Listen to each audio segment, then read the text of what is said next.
Hello friends, Suraj Kumar online classes में आपका स्वागत है। आज के वीडियो में हम लोग पार्ट्स ऑफ स्पीच के बचे हुए पार्ट्स को देखेंगे, मतलब बचे हुए भेद को देखेंगे। जैसा कि हम लोगों ने पार्ट्स ऑफ स्पीच शुरू किया था और उसके सारे जो जितने भी 8 भेद हैं उनको हम लोग एक एक करके देख रहे हैं। और हम लोग बस बेसिक देख रहे हैं, अभी हाई लेवल का नहीं देख रहे हैं। जब हम लोग ये बेसिक लेवल खत्म कर लेंगे तब उसके बाद हम लोग एक एक टॉपिक लेकर के, जैसे नाउन हुआ, प्रोनाउन हुआ, उसके सारे भेद और उसके जो डेफिनेशन है वो सब हम लोग देखेंगे। फिलहाल हम लोग बेसिक चल रहे हैं। तो आज हम लोग जो बचा हुआ पार्ट, चुके हम लोग noun, pronoun, adjective, verb, adverb ये सब पढ़ चुके हैं। अब हम लोग आगे पढ़ेंगे, प्रीपोजिशन शुरू करेंगे आज। यानी हम लोग देखेंगे कि प्रीपोजिशन क्या होता है। ठीक है, जैसा कि नाम से ही पता चलता है कि प्रीपोजिशन, प्रीपोजिशन, प्रीपोजिशन, प्री का मतलब होता है पहले, प्री का मतलब होता है पहले, पोजीशन का मतलब होता है जगह, स्थान, जगह कहें या स्थान कहें, मतलब जिसका जगह पहले हो। अब किसके पहले हो? कोई ना कोई तो होगा जिसके पहले होगा। हम लोग तो देख चुके हैं प्रीपोजिशन का मतलब होता है प्री मतलब पहले, पोजीशन मतलब स्थान, जगह। तो ये प्रीपोजिशन जो होता है इसका स्थान, जगह हमेशा पहले होता है। अब सवाल ये है कि किसके पहले होगा, यानी ये किसके पहले आएगा। तो ये हमेशा किसके पहले? नाउन या प्रोनाउन के पहले आता है। किसके पहले? नाउन या प्रोनाउन के पहले। और हम लोग नाउन और प्रोनाउन अच्छी तरह देख चुके हैं, मतलब बेसिक हम लोग देख चुके हैं। तो ये प्रीपोजिशन जो है हमारा एक वैसा शब्द है जिसका प्रयोग किसी नाउन या प्रोनाउन के पहले होता है। ठीक है, समझ में आ रहा है ना? तो वैसे शब्द को हम लोग प्रीपोजिशन कहते हैं जिसका प्रयोग किसी नाउन या प्रोनाउन के पहले होता है। और ये नाउन या प्रोनाउन के पहले होता है। और ये जो है आपका जो प्रीपोजिशन है वो क्या करता है कि नाउन या प्रोनाउन जिसके पहले उसका यूज हुआ है उसका संबंध, मतलब उसका संबंध, रिलेशन जो है वाक्य यानी सेंटेंस में और जो शब्द बचता है उसके साथ कराता है। कैसे हम लोग देखते हैं, जैसे आप लोग देख चुके हैं संबंध मतलब संबंध, बोधक मतलब बोध, बतलाने वाला, संबंध को बतलाने वाला जो हमारा शब्द होगा, यानी वैसा शब्द जो किसी नाउन के पहले, नाउन या प्रोनाउन के पहले आए और उस नाउन या प्रोनाउन मतलब जिस नाउन या प्रोनाउन के पहले आएगा उसका संबंध वाक्य में जो और जो शब्द बचा हुआ रहेगा उससे उसके साथ कराएगा। कैसे सो देखते हैं। पहले हम लोग देखते हैं कि आखिर ये प्रीपोजिशन के उदाहरण कौन कौन से हैं। तो आपका जैसे इन हुआ, ऑन हुआ, एट हुआ, अंदर हुआ, उसके बाद एवब हुआ, उसके बाद ओवर हुआ, सिंस, फॉर, फ्रॉम, ये सभी जो हमारा है ये सभी हमारा क्या है? तो ये प्रीपोजिशन है। ये सभी हमारे क्या कहलाते हैं? प्रीपोजिशन कहलाते हैं। क्यों? इसीलिए क्योंकि ये जब भी वाक्य में आएगा तो आएगा किसके पहले? नाउन या प्रोनाउन के पहले आएगा। और नाउन या प्रोनाउन के पहले आकर के उस नाउन या प्रोनाउन जिसके पहले आएगा उसका संबंध वाक्य में जो बचा हुआ शब्द रहेगा उसके साथ कराएगा। एक सिंपल सा उदाहरण हम लोग देखते हैं। जैसे मान लेते हैं हम कहते हैं this book is for Sita. ठीक है, अब आप देखिए हमारा सीता शब्द जो है ये नाउन है। सीता शब्द हमारा क्या है? नाउन है। और याद कीजिए पिछले मतलब हम लोग पिछले वीडियो में ये भी देख चुके हैं कि हमारा एक एडजेक्टिव जो होता है, एडजेक्टिव, एडजेक्टिव मतलब होता है विशेषण, एडजेक्टिव मतलब विशेषण, ये भी होता है। तो विशेषण की परिभाषा हम लोगों ने देखा था कि ये भी नाउन के पहले आता है, विशेषण भी नाउन के पहले आता है। लेकिन ये नाउन के पहले आकर उस नाउन के बारे में, यानी नाउन या, अब ये जरूरी नहीं है कि नाउन के पहले ही आएगा, नाउन या प्रोनाउन के पहले, दोनों के पहले आ सकता है। यहाँ देखिए नाउन या प्रोनाउन के पहले ये भी आ सकता है, एडजेक्टिव भी, प्रीपोजिशन भी पहले आता है, एडजेक्टिव भी पहले आता है। लेकिन ये जरूरी नहीं है कि प्रीपोजिशन एडजेक्टिव पहले आ सकता है। ठीक है, ये जरूरी नहीं है, आ भी सकता है, नहीं भी आ सकता है। लेकिन ये प्रीपोजिशन जो है वो नाउन या प्रोनाउन के पहले आता है। तो दोनों आ सकता है पहले। लेकिन अब हम लोग पता कैसे करेंगे कि कौन जो है हमारा एडजेक्टिव है और कौन हमारा क्या है? प्रीपोजिशन है। तो ध्यान दीजिए, जब नाउन या प्रोनाउन के पहले आकर के उसके बारे में विशेषता बताने लगे, उसके बारे में कुछ बताने लगे, अच्छाई हो या बुराई हो या कुछ भी हो, तो वैसी स्थिति में विशेषता बताने वाला हमारा क्या होगा? एडजेक्टिव होगा। लेकिन जब वो विशेषता नहीं बताए बल्कि वो संबंध बनाए तो ऐसी स्थिति में हमारा क्या होगा? प्रीपोजिशन। जैसे एक सिंपल उदाहरण लेते हैं, एक और लेते हैं। जैसे मान लीजिए कि Ram is a fat boy. अब देखिए आपका यहां देखिए बॉय शब्द जो है यहां नाउन है वाई शब्द आपका नाउन है, यहाँ सीता भी नाउन है। अब दोनों नाउन के पहले देखिए, यहाँ नाउन के पहले कौन आया है, फॉर आया है, और यहाँ नाउन के पहले कौन आया, फैट आया है। ये अब दोनों में अंतर क्या देखिए, ये जो है शब्द हमको बता रहा है कि ये लड़का कैसा है, मोटा है, इस लड़का के बारे में विशेषता बता रहा है। ये फैट शब्द जो है आपका वो लड़का के बारे में बता रहा है कि हाँ भैया ये लड़का कैसा है, तो मोटा है। तो ये जो है विशेषता बताया, इसलिए ये हमारा जो है जो विशेषता बताएगा वो हमारा एडजेक्टिव होगा। क्या होगा, एडजेक्टिव हुआ ये। लेकिन आप यहां देख रहे हैं कि ये नाउन के पहले तो है, लेकिन क्या फॉर जो है वो विशेषता बता रहा है कि हाँ सीता सुंदर है, लंबी है, मोटी है, दुबली है, पतली है, बूढ़ी है, अच्छी है, ईमानदार है, बेईमान है, इसके ये तो बता नहीं रहा है ये शब्द।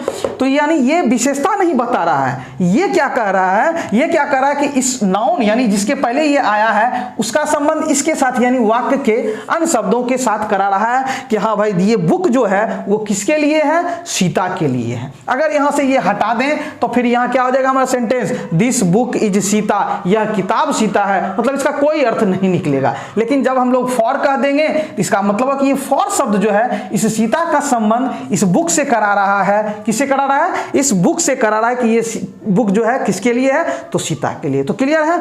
तो हमारा प्रीपोजिशन एक वैसा शब्द होता है, मतलब आपसे पूछा जाए कि प्रीपोजिशन की परिभाषा क्या होगी, तो कहेंगे वैसे शब्द को प्रीपोजिशन कहते हैं जो किसी नाउन या प्रोनाउन के पहले आकर, यानी जैसे ये नाउन के पहले आकर इस नाउन या प्रोनाउन का संबंध जो है वाक्य के अन्य शब्दों के साथ कराता है, मतलब संबंध बतलाता है उस नाउन का किसके साथ, तो वाक्य के अन्य शब्दों के साथ। समझ गए ना। अब जैसे मान लीजिए अब यहाँ नाउन है डायरेक्ट, यदि हम यहाँ दे देते फॉर मी तो ये भी हमारा सही है। This book is for me, यह किताब किसके लिए है, मेरे लिए। तो आप ये जान रहे हैं कि मी जो शब्द है वो हमारा प्रोनाउन है, हम लोग पढ़ चुके हैं। क्योंकि मी किसके लिए लगा है, मेरे नाम के बदले मी, मतलब किसके लिए, मेरे लिए। मेरे लिए मतलब मेरा नाम सूरज कुमार है, तो हम यहाँ क्या नहीं लिखे, सूरज कुमार के लिए सूरज कुमार, तो ये हम नहीं लिख करके हमने इसके बदले क्या यूज किया है, मी यूज किया है। मतलब this book is for Suraj Kumar, Suraj Kumar के लिए। अब मैं ही बोल रहा हूँ अपना नाम लेकर के, तो थोड़ा सा सुनने में अजीब लग रहा है, इसलिए इसके बदले हमने मी शब्द का यूज किया।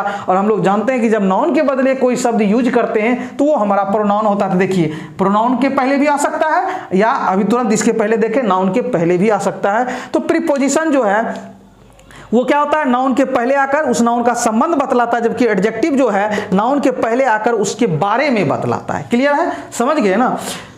और भी हम लोग जब इसको डिटेल से, जब एक प्रीपोजिशन, अभी तो बेसिक देख रहे हैं, जब हम इसको डिटेल से समझेंगे तो और अच्छी तरह समझेंगे।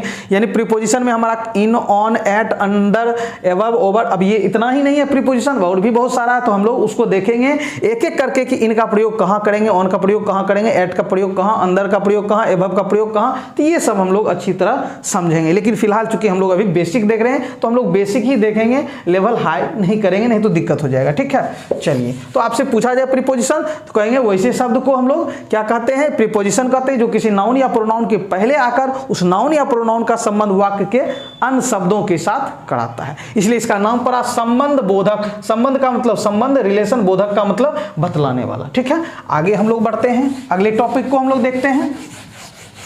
अगला हमारा टॉपिक है कंजंक्शन।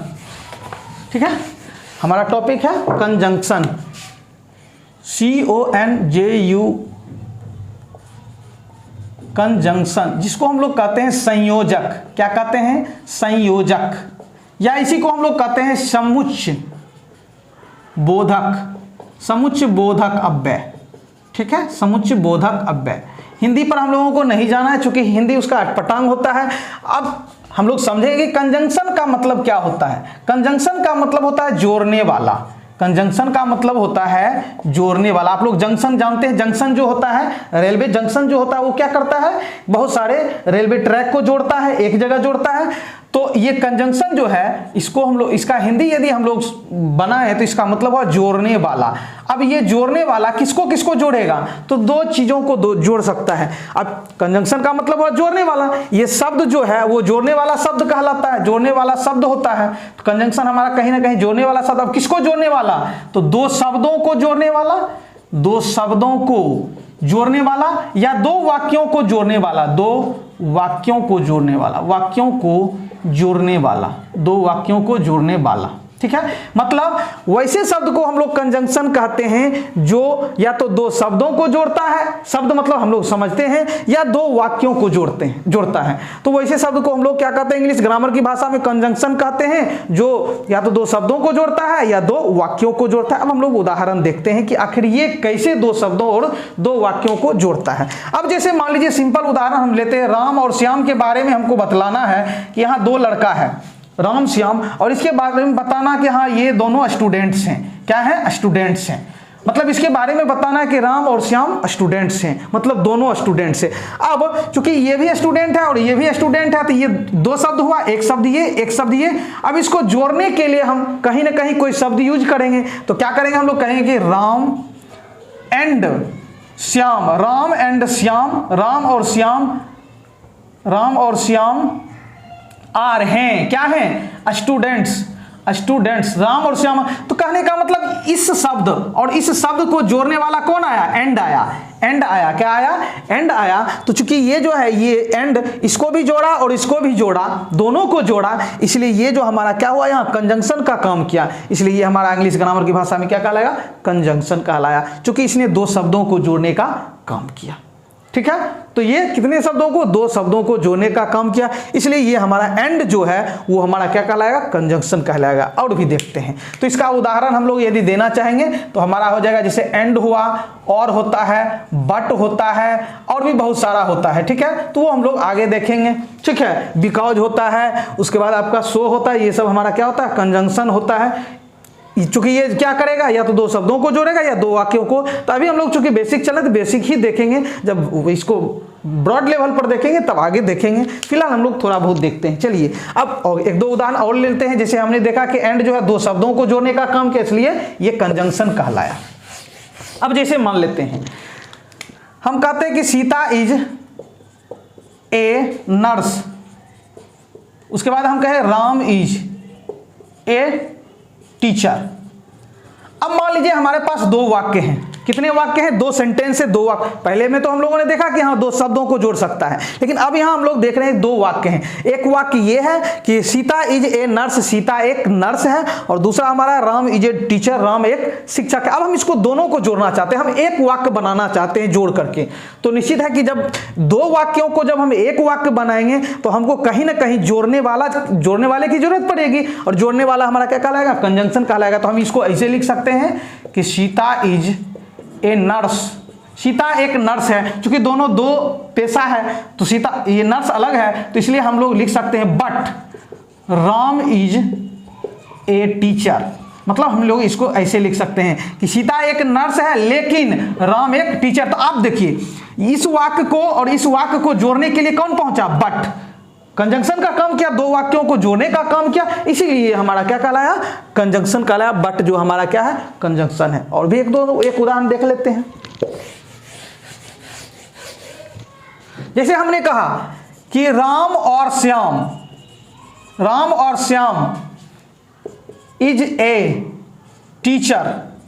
अब मान लीजिए राम और श्याम के बारे में हम लोग कहना चाहते, इसका मतलब क्या हुआ? राम या श्याम। इसका मतलब हुआ, हो सकता है कि सिर्फ राम टीचर होगा, श्याम नहीं होगा, या हो सकता है कि सिर्फ श्याम होगा और राम नहीं होगा, या दोनों हो सकता है। ठीक है, तो इस अर्थ में या तो सिर्फ इसको बतलाने के लिए या सिर्फ इसको बतलाने के लिए या दोनों को बतलाने के लिए हम लोग और का यूज किया। इसका मतलब ये और जो है इसको और इसको जोड़ने का काम किया, यानी राम या श्याम जो है एक टीचर है, राम या श्याम एक टीचर। यानी कहने का और जो हमारा क्या हुआ, तो दो यहां दो इस शब्द को और इस शब्द को जोड़ा, इसलिए हमारा ये क्या हो गया? कंजंक्शन हुआ। तो कहने का मतलब हम लोगों ने देखा कि वैसे शब्द को हम लोग इंग्लिश ग्रामर की भाषा में कंजंक्शन कहते हैं, जो या तो दो शब्दों को जोड़ता है या दो वाक्यों को जोड़ता है। क्लियर है? अब हम लोग लास्ट जो हमारा इंटरजेक्शन है उसको हम लोग समझते हैं। और आप लोगों को यदि कोई दिक्कत हो प्लीज आप लोग कमेंट में बेहिचक आप लोग कोई भी आपका जो क्वेरी हो वो आप मैसेज कर सकते हैं। ठीक है, उसको अगले वीडियो में हम लोग सॉल्व करने की कोशिश करेंगे।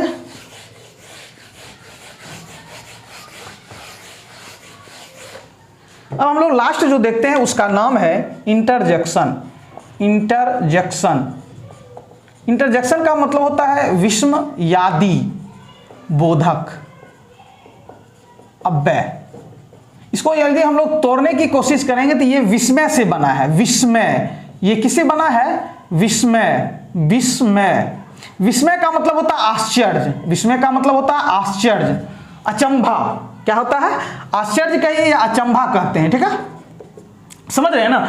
तो इंटरजेक्शन का मतलब होता है, ये हमारा जो होता है स्ट्रॉन्ग फीलिंग होता है, स्ट्रॉन्ग फीलिंग।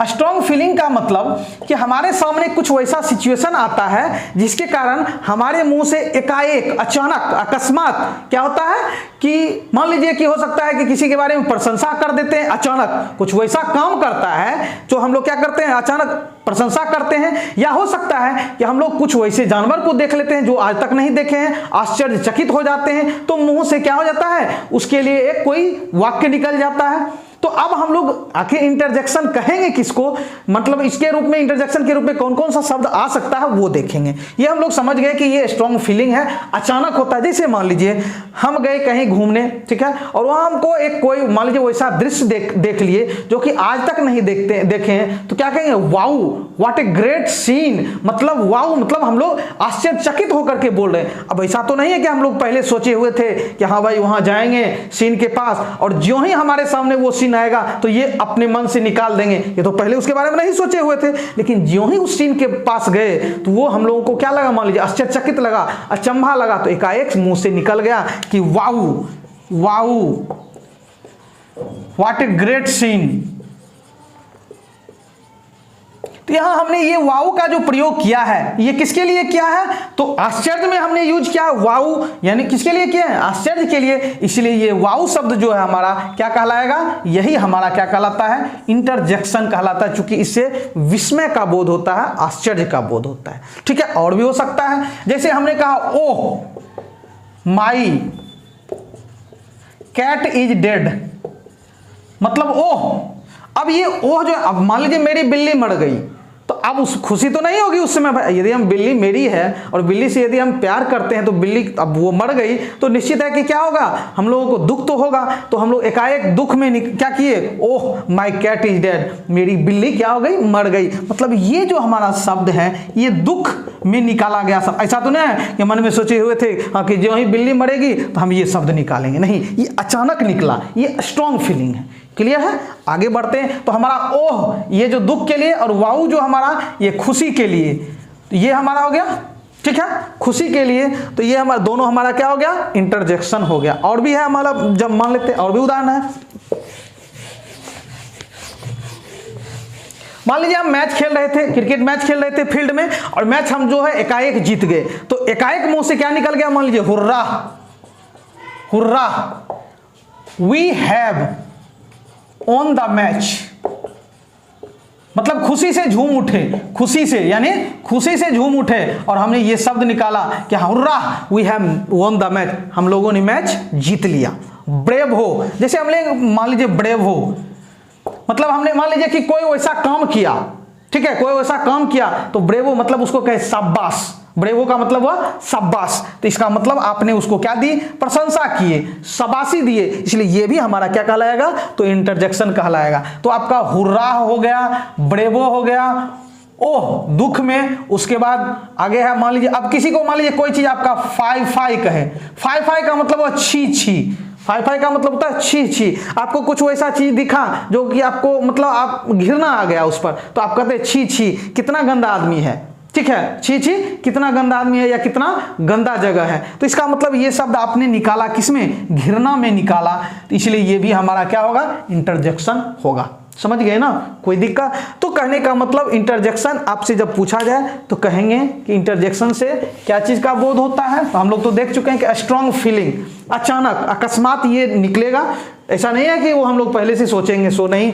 तो इससे क्या चीज का बोध होता है, अचानक या अकस्मात, आश्चर्य, ठीक है, दुख, खुशी, घृणा इत्यादि का बोध होता है, इत्यादि का बोध होता है।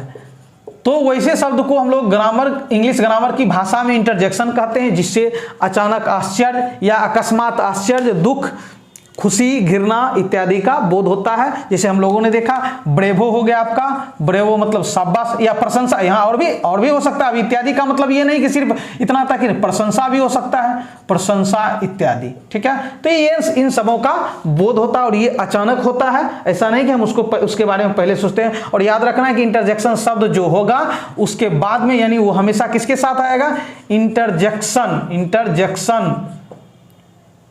साइन के साथ आएगा।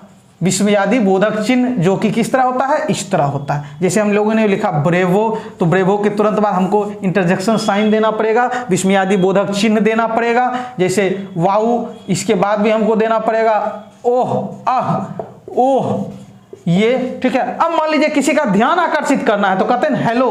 हेलो मतलब किसी को, मान लीजिए कोई जा रहा है, उसका ध्यान अपनी ओर खींचना चाहते हैं तो कहेंगे हेलो।